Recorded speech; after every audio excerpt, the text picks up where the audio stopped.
নমস্কাৰ শ্ৰদ্ধাৰ শিক্ষাগুৰুসকল, আশা কৰোঁ আপোনালোকে ভালে আছে। আজিৰ এই ভিডিঅ'টোত বিশেষকৈ টিউটৰ শিক্ষকসকলৰ এটি ভাল খবৰ আহিছে। সেই ভিডিঅ'টো আপোনালোকক ইয়াৰ মাধ্যমেৰে জনাই দি দিম। ভাল খবৰটো হৈছে যে ৰাজ্যৰ শিক্ষক শিক্ষয়িত্ৰীসকলক শিক্ষামন্ত্ৰীয়ে ঘোষণা কৰা অনুসৰি ৰদ বদলি কৰিব। যিসমূহ শিক্ষক শিক্ষয়িত্ৰীসকলৰ ভিতৰৰ এলেকাত আছে তেওঁলোকক ফৰৱাৰ্ড প্লেচলৈ লোৱা অনা হ'ব, আৰু যিসকল শিক্ষক শিক্ষয়িত্ৰীসকল ফৰৱাৰ্ড প্লেচত আছে তেওঁলোকক ৰোটেশ্যন কৰি ট্ৰেন্সফাৰ কৰি ভিতৰৰ এলেকাসমূহত দিয়াৰ ব্যৱস্থা কৰিছে। পোনপ্ৰথমে ক্লাষ্টাৰ ভিত্তিক এইটো ৰেচনেলাইজেশ্যন অৰ্থাৎ তেওঁলোকক ট্ৰেন্সফাৰ কৰা হ'ব, আৰু তাতে যদি সেই ক্লাষ্টাৰ ভিত্তিক যদি ডাটাবেছ নিমিলে তেতিয়া এই শিক্ষকসকলক ব্লক ভিত্তিক মিলাই দিয়া হ'ব, আৰু ব্লকৰ ভিতৰত যদি ট্ৰেন্সফাৰটো নিমিলে তেতিয়াহ'লে ৰাজ্যিক ভিত্তিক অৰ্থাৎ জিলা ভিত্তিক দিয়া হ'ব, ৰাজ্যৰ ভিতৰত নহয়। এখন জিলাৰ পৰা আন এখন জিলালৈও লৈ যোৱাৰ ব্যৱস্থা কৰিব। আৰু তাৰে মাজতেই এটি ভাল খবৰ হ'ল টিউটৰ শিক্ষকসকলৰ, আৰু আমি নিশ্চয় গম পাওঁ চৰকাৰে এই শিক্ষকসকলক বিশেষকৈ ৰাজ্যৰ দুৰ্ভগীয়া শিক্ষকসকলক মাহিয়াৰ দৰে চাই আহিছে, আৰু তেওঁলোকৰ দৰমহা কিন্তু স্কেল পেত এতিয়ালৈকে দিয়া নাই। অতি সোনকালেই এই শিক্ষকসকলৰ স্কেল পে হোৱাটো খুবেই জৰুৰী হৈ পৰিছে।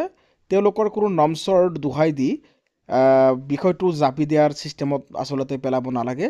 তেওঁলোকক সম্পূৰ্ণভাৱে মানৱতাৰ খাতিৰত তেওঁলোকক গ্ৰেড পে আৰু স্কেল পে অতি সোনকালেই দিব লাগে, তাৰ কাৰণে আমি মাত মাতি আহিছোঁ। শ্ৰদ্ধাৰ শিক্ষাগুৰুসকল, বিশেষকৈ ট্ৰেন্সফাৰৰ ক্ষেত্ৰত ৰাজ্য চৰকাৰে কোৱা অনুসৰি, শিক্ষামন্ত্ৰীয়ে কোৱা অনুসৰি টিউটৰসকল আছে যিবিলাক ৰাজ্যৰ শিক্ষক শিক্ষয়িত্ৰীসকল, তেওঁলোকক কিন্তু কোনোপধ্যেই এনেকৈ যিটো হেৰেছমেণ্ট ছিষ্টেমত পানিছমেণ্ট ট্ৰেন্সফাৰ, সেই ট্ৰেন্সফাৰ তেওঁলোকক দিয়া নহ'ব বুলি কৈছে। মাননীয় শিক্ষামন্ত্ৰীগৰাকীয়ে নিজেই স্পষ্ট ঘোষণা কৰিছে। তেওঁলোকক ব্লক ভিত্তিক বা ক্লাষ্টাৰ ভিত্তিক বা জিলা ভিত্তিক কোনো বদলীকৰণ দিয়া নহয়, ট্ৰেন্সফাৰ দিয়া নহয়।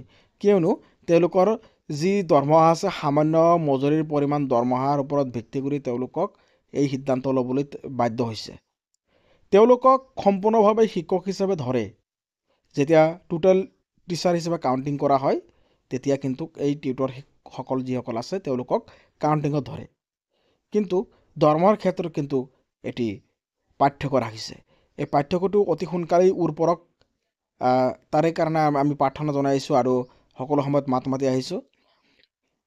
শিক্ষামন্ত্ৰীয়ে এই প্ৰসংগত এটি গুৰুত্বপূৰ্ণ মন্তব্য দিয়ে যে আমি যেতিয়া শিক্ষকসকলৰ হিচাপ নিকাচ দিওঁ তেতিয়া টিউটৰসকলক কাউণ্টিঙত ধৰা হয়। টিউটৰসকলে 10,400 টকাৰ যি সামান্য পৰিমাণৰ মজুৰি, এই মজুৰি তেওঁলোকে পাবলৈ যিটো পায়, এই মজুৰি পায়ো যদি তেওঁলোকক ট্ৰেন্সফাৰ দিয়া হয় কেতিয়াও এই গ্ৰহণযোগ্য হ'ব নোৱাৰে, কাৰণ তেওঁলোকক এটা সামান্য পৰিমাণৰ মজুৰি দিয়া হৈছে, গতিকে এইটো কেতিয়াও গ্ৰহণযোগ্য নহয়। গতিকে দূৰত গৈ তেওঁলোকৰ বাবে কাম কৰাটো অসুবিধা হৈ পৰিব। সেয়েহে এই চৰকাৰে টিউটৰসকলক স্থানান্তৰ নকৰাই এক নতুন বিধি আনিব, আৰু টিউটৰসকল য'ত আছে তাতেই থাকিব, তাতেই তেওঁলোকৰ চাকৰি নিয়মীকৰণ হ'ব। আন এক সিদ্ধান্তৰ জৰিয়তে জিলাভিত্তিকভাৱে শিক্ষকৰ যিটো ৰেচনেলাইজেশ্যন, এই ৰেচনেলাইজেশ্যন কৰাৰ বিপৰীতে প্ৰথমতে তেওঁলোকে ক্লাষ্টাৰ ভিত্তিত চাব। ক্লাষ্টাৰ ভিত্তিত যদি নিমিলে তেতিয়া তেওঁলোকে ব্লক ৱাইজ চাব। ব্লক ভিত্তিক যদি নিমিলে তেতিয়া তেওঁলোকে জিলা ভিত্তিক চাব। জিলা ভিত্তিক আনুপাতিকৰণ কৰিও যাতে জিলালৈ বহু জিলাখন যিবোৰ ডাঙৰ ডাঙৰ জিলা বা কিছুমান সৰু জিলা, এই টিচাৰসকলৰ যিটো অনুপাত ৰেচিঅ' মিলাব পাৰে, তাৰ কাৰণে এটা আইন বনাব। আৰু প্ৰথম পৰ্যায়ত ক্লাষ্টাৰ ভিত্তিক হ'ব, আৰু ক্লাষ্টাৰ পৰ্যায়ত সকলো বিদ্যালয়ৰ সমস্যা সমাধান নহ'লে ব্লক পৰ্যায়ত চাব, আৰু ব্লক পৰ্যায়ত নহ'লে জিলা ভিত্তিক চাব। গতিকে যিসকল শিক্ষক শিক্ষয়িত্ৰীয়ে বহুত দূৰ দূৰণি বতীয়া শিক্ষক শিক্ষয়িত্ৰী আছিল তেওঁলোকৰ কাৰণে এটি ভাল খবৰ আহিব, আৰু এই আইনৰ জৰিয়তে তেওঁলোকে হোম ডিষ্ট্ৰিক্ট বা নিজৰ ছেটিছফেকশ্যন ঠাইলৈ বা ওচৰা ওচৰি ৰদ বদলি হ'ব পাৰিব। আৰু যিসকল দুৰ্গম অঞ্চললৈ যাব তেওঁলোকে সেই পৰ্টেলৰ জৰিয়তে আকৌ মিউচুৱেল হৈ তেওঁলোকে ধুনীয়াকৈ আহিব পাৰিব। গতিকে ৰাজ্যৰ অসম চৰকাৰৰ কাৰণে এটি খুব গুৰুত্বপূৰ্ণ সিদ্ধান্ত। আৰু ইয়াৰ লগতে যিসকল ছাত্ৰ ছাত্ৰীৰ অনুপাত কিছুমান স্কুলত বেছি আছে, সেই বেছি থকাসকলৰ কাৰণে এটা ভাল খবৰ, তেওঁলোকে টিচাৰ পাবলৈ সক্ষম হ'ব। আৰু যিসকল বিদ্যালয়ৰ বা যিসমূহ বিদ্যালয় আছে সেই বিদ্যালয়সমূহ যদি ছাত্ৰ ছাত্ৰীৰ সংখ্যা বেছি হয়, শিক্ষকৰ সংখ্যা বেছি হয়, ছাত্ৰৰ সংখ্যা কম হয়, তেতিয়াহ'লে সেই শিক্ষকসকলক অন্য ঠাইলৈ লৈ যাব। গতিকে ৰাজ্য চৰকাৰে এই সিদ্ধান্তক আমি নিশ্চয় সন্মান জনাইছোঁ আৰু টিউটৰসকলৰ যি নিজৰ স্কুলতে ৰাখিব সেইটো কাৰণে আমি সন্মান জনাইছোঁ। খুব এটা ভাল পদক্ষেপ। আৰু যিসকল কেণ্ডিডেটে অৰ্থাৎ শিক্ষকে ছিংগল ট্ৰান্সফাৰ এপ্লাই কৰিছে বা মিউচুৱেল ট্ৰান্সফাৰ এপ্লাই কৰিছে, এই শিক্ষকসকলৰ কাৰণে ভেৰিফিকেশ্যন অলৰেডি আহি গৈছে। তেওঁলোকে ভেৰিফিকেশ্যনত অলৰেডি আপোনালোকে এটেণ্ড হ'ব লাগিব। এটেণ্ড হ'লে আপোনালোকৰ এই সমস্যাটো সমাধান কৰি আগন্তুক যিটো ইলেকশ্যন আছে সেই ইলেকশ্যন অধিসূচনা জাৰি হোৱাৰ আগে আগে আপোনালোকে অৰ্ডাৰ পাই যাব। এইটো ভাল খবৰ। গতিকে শিক্ষামন্ত্ৰীগৰাকীয়ে এটা ইংগিত বহন কৰিছে, টিউটৰসকলৰ কাৰণেও এটা ইংগিত বহন কৰিছে। তেওঁলোকৰ দৰমহাৰ কম, সেইকাৰণে তাৰ প্ৰতি লক্ষ্য ৰাখি মাত্ৰ তেওঁলোকৰ যিটো কৰ্মৰত স্কুল আছে, পেৰেণ্ট স্কুল, সেই পেৰেণ্ট স্কুলতে তেওঁলোকক ৰাখি দিব। গতিকে খুব এটা ভাল পজিটিভ খবৰ। মাননীয় শিক্ষামন্ত্ৰীগৰাকীক আমি আহ্বান জনাইছোঁ, এই দুৰ্ভগীয়া শিক্ষকসকলক মাহী আদিৰ দৰে নাচাই তেওঁলোকক অতি সোনকালেই স্কেল পে দিব লাগে। কিয়নো এই শিক্ষকসকলে যদিও তেওঁলোকৰ দেখাত আমি ওপৰৰ পৰা ভালে দেখোঁ, কিন্তু তেওঁলোকৰ কিন্তু যিটো মেণ্টেলি, এইটো আচলতে তেওঁলোকৰ ইণ্টাৰনেল ছাইডটো যদি আমি চাওঁ, তেওঁলোকৰ কিন্তু খুব দুখত আছে, আক্ষেপত আছে। তেওঁলোকৰ যি বেদনা, সেই বেদনা কিন্তু অসম চৰকাৰে এতিয়ালৈকে শুনা নাই। তেওঁলোকৰ কৰুণ গাথা কাহিনী, ইমান দিনৰ পৰা তেওঁলোকে বিনা বেতনে কৰি আছিল, অৱশেষত যদিও অসম চৰকাৰে প্ৰভিঞ্চিয়েলাইজ কৰিছে, প্ৰাধিকৃত কৰিছে, কিন্তু তেওঁলোকৰ দৰমহাৰ ক্ষেত্ৰত তেওঁলোকে ছেটিছফাইড নহয়। এই সামান্য পৰিমাণৰ মজুৰি লৈ তেওঁলোকে গোটেই দিনটো ৰাতিপুৱা 9 বজাৰ পৰা আৰম্ভ কৰি একেবাৰে 3-4 বজালৈ থাকিব লগা হয়। আৰু এই শিক্ষকসকলৰ যিটো মাননি খুব সামান্য পৰিমাণৰ হৈছে। অসম চৰকাৰে তেওঁলোকৰ মাননিটো বঢ়াই দিলে নিশ্চয় এটি তেওঁলোকে মানৱ সেৱাত তেওঁলোকে লাগি পৰিব আৰু তেওঁলোকে যিটো নিজৰ কৰ্তব্যত নিশ্চয় মনোবল বৃদ্ধি পাব। সাহস, তেওঁলোকৰ যিটো ধৈৰ্য, সেই ধৈৰ্যটো তেওঁলোকৰ কিতাপ পঢ়াত, অধ্যয়নত, ৰিচাৰ্চ কৰাত খুব গুৰুত্বপূৰ্ণ সহায় হিচাপে কাম কৰিব, একমাত্ৰ মাননি যদি বঢ়াই দিয়া হয়। নহ'লে অসমৰ যিটো অসমীয়া ভাষাৰ জাতিৰ ৰক্ষাৰ স্বাৰ্থত এই শিক্ষকসকলৰ কিন্তু অৱদান যথেষ্ট।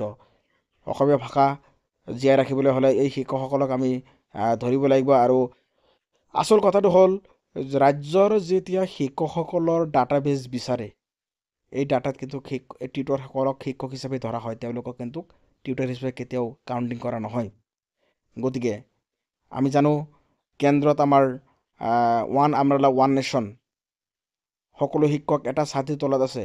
ইয়াতে ভাগ ভাগ কৰিলে নিশ্চয় এটি কেটেগৰী সৃষ্টি হয়, বিভিন্ন ধৰণৰ কেটেগৰী সৃষ্টি হয়। গতিকে নিশ্চয় শিক্ষাৰ যিটো প্লেটফৰ্ম, এইটো কেতিয়াও ইফেক্টিভ হ'ব নোৱাৰে। গতিকে effective learning and healthy environment যদি আমি ক্ৰিয়েট কৰিব বিচাৰোঁ, তেওঁলোকৰ দৰমহাৰ প্ৰতি কিন্তু অসম চৰকাৰে গুৰুত্ব দিব লাগিব। এতিয়া ছাপ'জ গছপুলি এটা যদি আমি ডাঙৰ কৰিব বিচাৰোঁ, নিশ্চয় সেই গছপুলিত আমি সাৰ আৰু পানী নিয়মিতভাৱে দৈনন্দিন পানী আমি দিব লাগিব। পানী নিদিলে গছৰ ওপৰত যিটো আমাৰ পাত, ডাল, সেইবিলাক কিন্তু সেউজীয়া নহ'ব আৰু গাছটো ডাঙৰ দীঘল হ'ব নোৱাৰিব। এতিয়া শিক্ষকসকলৰ ক্ষেত্ৰতো একেই। ছাত্ৰ ছাত্ৰীসকল হ'ল গাৰ্ডেন। মণ্টেছৰীয়ে কোৱাৰ দৰে ছাত্ৰ ছাত্ৰীসকল হৈছে গাৰ্ডেন, আৰু সেই গাৰ্ডেন বাগিচাখন যদি আমি ভালকৈ চোৱা চিতা কৰিব বিচাৰোঁ বা তেওঁলোকক যদি আমি ভালকৈ শিক্ষা দিব বিচাৰোঁ, তেতিয়াহ'লে আমাৰ শিক্ষকসকলৰ নিশ্চয় মনটো ফূৰ্তিত থাকিব লাগিব, হাঁহিত থাকিব লাগিব, আনন্দত থাকিব লাগিব। আৰু সেই আনন্দত ফূৰ্তিত থাকিবলৈ হ'লে আমাৰ পোনপ্ৰথমে আমাৰ ফাইনেন্সিয়েল ডিপাৰ্টমেণ্ট, অৰ্থাৎ আমাৰ দৰমহাটো কিন্তু ঠিকে থাকিব লাগিব। শিক্ষকসকলৰ যেতিয়া দৰমহা ঠিকে থাকিব, ডিউটি কৰিবলৈ নিশ্চয় আনন্দিত হ'ব পাৰিব, আৰু এনে আনন্দই তেওঁলোকক ছাত্ৰ ছাত্ৰীসকলক শৈক্ষিক পৰিৱেশটো খুব এটা হেল্ডি এনভাইৰনমেণ্ট ক্ৰিয়েট কৰিব। আৰু সেই হেল্ডি এনভাইৰনমেণ্ট ক্ৰিয়েট কৰিলে নিশ্চয় ছাত্ৰ ছাত্ৰীসকল উপকৃত হ'ব। আৰু ছাত্ৰ ছাত্ৰীসকল উপকৃত হোৱাৰ মানে আমাৰ সমাজখন উপকৃত হ'ব। সমাজখন উপকৃত হোৱাৰ মানে আমাৰ জিলাখন উপকৃত হ'ব। আৰু জিলাখন উপকৃত হোৱা মানে আমাৰ সমগ্ৰ অসম, আৰু অসমখন মানে আমাৰ ভাৰতবৰ্ষ। গতিকে আমি তেওঁলোকক গুৰুত্ব দিব লাগিব। দৰমহাৰ ক্ষেত্ৰত পোনপ্ৰথমে গুৰুত্ব দিব লাগিব। অসম চৰকাৰে যাতে এই সমস্যাটো মানৱীয় দৃষ্টিৰে চাই বিবেচনা কৰে, তাৰ কাৰণে আমাৰ ইউটিউবৰ পৰা আমি ধাৰাবাহিকভাৱে ভিডিঅ' প্ৰচাৰ কৰি আহিছোঁ। শ্ৰদ্ধাৰ শিক্ষাগুৰুসকল, এনেকুৱা ধৰণৰ আৰু নতুন নতুন আপডেট আমাৰ এই চেনেলৰ জৰিয়তে পাই থাকিব। চেনেলটো ছাবস্ক্ৰাইব কৰিবলৈ নাপাহৰিব। আৰু যদি ভিডিঅ'টো ভাল লাগিছে নিশ্চয় লাইক এটা কৰিব। ধন্যবাদ।